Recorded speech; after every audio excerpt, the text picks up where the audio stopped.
Hi guys! Good morning! At i-share ko nga sa inyo experience ko dito ng panganganak dito sa may Taipei Hospital. So after way ay dumiretso na kami dito sa may emergency room kasi nga naka-labor induced na schedule ako, and then eto may room na kami. Pagkadating nga namin, kinuha lang yung ID ko and then pinahiga na ako, tapos chinek yung monitor ni baby. After nun, 30 minutes pala yun, and then pinagbihis na ako ng hospital gown, then tinanggal na lahat ng andis ko. Tapos higa na ulit at binigyan na ako ng tag kasi nagbayad na rin si Yang doon sa baba.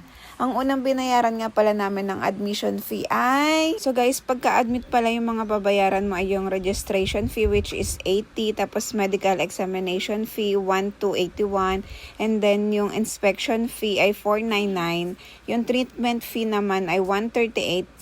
And then yung material fee naman ay 5 NT. So total ng 2,003. Pero since nga may health card ako, so niles doon yung health card ng 1,523. Kaya ang binayaran ko na lang doon ay 480.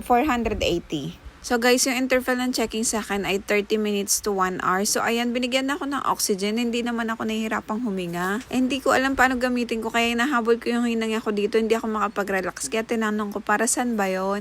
And then sabi niya nga, mabilis yung heartbeat ni baby. Kaya kailangan ko mag-oxygen. So hindi pala para sa akin, para pala kay baby. Kaya inaral ko kung paano huminga doon. Unang IE nga pala sa akin ay 2 cm na ako. Wala pang sinasalpak na kahit anong gamot sa akin. So habang nag-uweya ako ay 2 cm na pala yung aking cervix. So, sabi niya, pwede na akong kumain ng kahit ano para may energy nga akong umering mamaya. And then, si Yang bumili dun sa may Family Mart ng hotdog and Ovaltine, then some chocolates. Tapos, ayun nga, naglakad-lakad kami. Intong-intong daw muna ako. Nagpunta na nga pala kami dito sa hospital no February 5, 10 p.m. And then, ayan nga, naglakad-lakad na ako kasi ang tagal din bumaba ng cm ng aking cervix. So, lakad-lakad lang daw muna kami. Sa face na to ng aking 2 cm ay hindi pa talaga masyadong masakit. Konting hilab lang pero kayang-kaya ko naman yung sakit.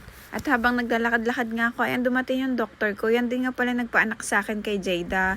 So, sabi niya, check niya muna yung cm ko kung ilan na. So, pagka-check niya, 3 to 4 na. Actually, pa iba-iba. Pag doktor yung nag-check sa akin, 3 to 4 cm. Pero kapag nurse naman, 2 cm. Kaya depende sa kamay nila yung CM ko. At ayan nga, nag-exercise na nga ako. At gusto ko na rin din talagang lumabas si baby.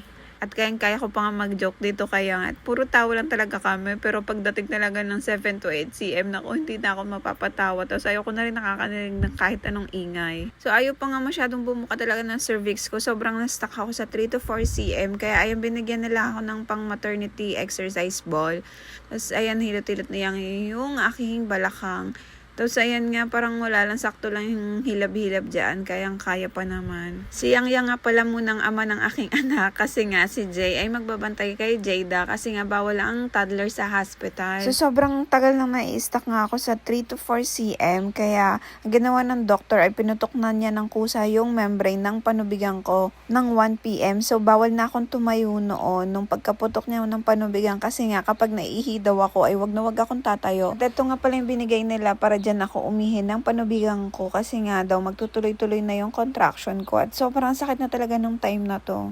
At nung nakaihi na nga ako ng aking panubigan, ayan nga pala siya. Pero hindi pa pala lahat ng panubigan ko yung naihi ko. And then nag-start na yung pinakamasakit na part, yung contraction nga. Ayan, hawak-hawak na ako na yang.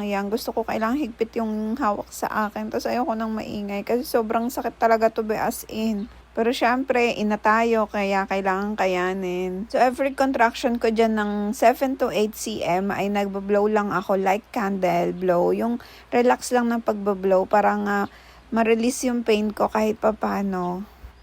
Ang ano naman kasi sa akin, ako ay yung pansin ko sa sarili ko, masunurin ako sa instruction kasi nga takot ako yung mahaba yung ulo ni baby pag na-stuck siya sa pag-air ko. 7 to 8 cm nga, sabi ko hindi ko na kaya, natatain na ako. Tapos pag aiingan nila ay malayo pa daw yung ulo ni baby. So nakadalawang round ng interval ulit ng contraction ko, sabi ko, yang hindi ko na talaga kaya, tawagin mo na, natataing-taing na ako. So pag check nga ng nurse, ayan malapit na talaga ang ulo, sabi niya wag ko daw i-push. Syempre sobrang sakit nun, hindi ko talaga pinupush be. Hawak-hawak niya ng nga yung puwerta ko para hindi ko nga maipush yung bata. Tapos nga minamassage niya ako doon. At ito nga dadalhin ako sa delivery room. Tapos sabi niya, wag ko daw i-push. Kaya tuloy-tuloy na yung contraction ko. Sinasabi ko lagi, it's coming. Sabi niya, don't push. So next part naman po yung mismong pag-aanak ko. Hanggang dito na lang. Salamat sa panonood. Please don't forget to like and follow. Bye-bye!